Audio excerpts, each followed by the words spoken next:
হাসরের ময়দান যখন কায়েম হয়ে যাবে, সমস্ত মানুষগুলো হয়রান হয়ে যাবে, পেরেশান হয়ে যাবে। সকলেই বলতে থাকবে ইয়া নাফসি ইয়া নাফসি ইয়া নাফসি। নবীরা বলতে থাকবে ইয়া নাফসি, যার যার চিন্তা করতে থাকবে। আদম নবী বলবে ইয়া নাফসি, নূহ নবী বলবে ইয়া নাফসি ইয়া নাফসি, ইব্রাহিম নবী বলবে ইয়া নাফসি ইয়া নাফসি, মুসা নবী বলবে ইয়া নাফসি ইয়া নাফসি, ঈসা নবী বলবে ইয়া নাফসি ইয়া নাফসি। সকলে বলতে থাকবে ইয়া নাফসি ইয়া নাফসি। আর আমাদের নবী বলতে থাকবে ইয়া উম্মতি ইয়া উম্মতি ইয়া উম্মতি। মহান রব্বুল আলামিন বলেন ইয়াউমা ইয়াফিরুল মার'উ মিন আখিহি ওয়া উম্মিহি ওয়া আবিহি ওয়া সাহিবাতিহি ওয়া বানিহি। আল্লাহু আকবার বলেন। লিকুল্লি ইমরিইন মিনহুম ইয়াউমাইযিন শাআনুন ইউগনিহি।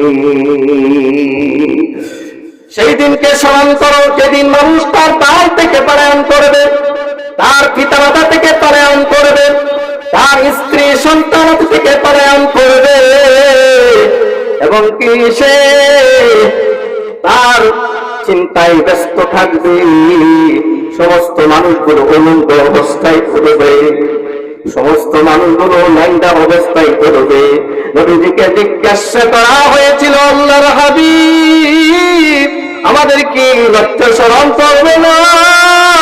তখন আল্লাহ নবী বলেছিলেন হাসরের ময়দানে এমন অবস্থা হবে, মানুষগুলো এমন হয়রান হয়ে যাবে, এমন পেরেশান হয়ে যাবে, কার কাপড় কার পরনে কাপড় আছে কি নাই সেই দিকে কারো কোনো খেয়াল করার সুযোগ থাকবে না।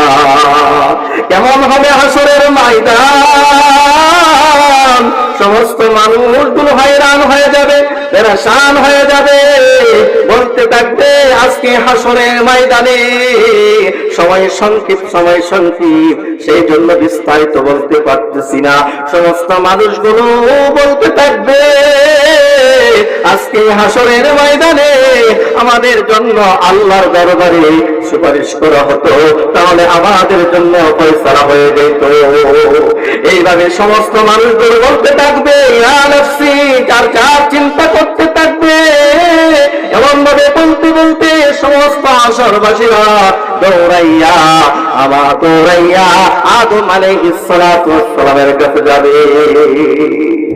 আদম আলাইহিস সালাতু ওয়াস সালামকে যা বলবে আপনি মানব জাতির পিতা, আপনি আমাদের আব্বা জান, আল্লাহ তাআলা আপনাকে আল্লাহর পুত্র কিভাবে বানিয়েছেন? সুবহানাল্লাহ, আল্লাহর পুত্র কিভাবে বানিয়েছে? আল্লাহ তাআলা কোরআনে বলেছেন উসজুদু লিআদামা, আল্লাহ তাআলার ফেরেশতা দ্বারা আপনাকে সিজদা করিয়েছেন, ঠিক কিনা? আল্লাহ রাব্বুল আলামিন বলেন ওয়া আল্লামা আদামাল আসমাআ কুল্লাহা, সমস্ত হাসরবাসীরা বলবে ও আমাদের আব্বা জান, আল্লাহ তাআলা আপনাকে সমস্ত বস্তুর নাম শিক্ষা দিয়েছেন। আপনি আজকে হাসরের ময়দানে কঠিন মুসিবতের দিনে, কঠিন মুসিবতের সময় আমাদের জন্য আল্লাহ দরবারে সুপারিশ করুন। আদম আলাইহিস সালাতু ওয়াস সালাম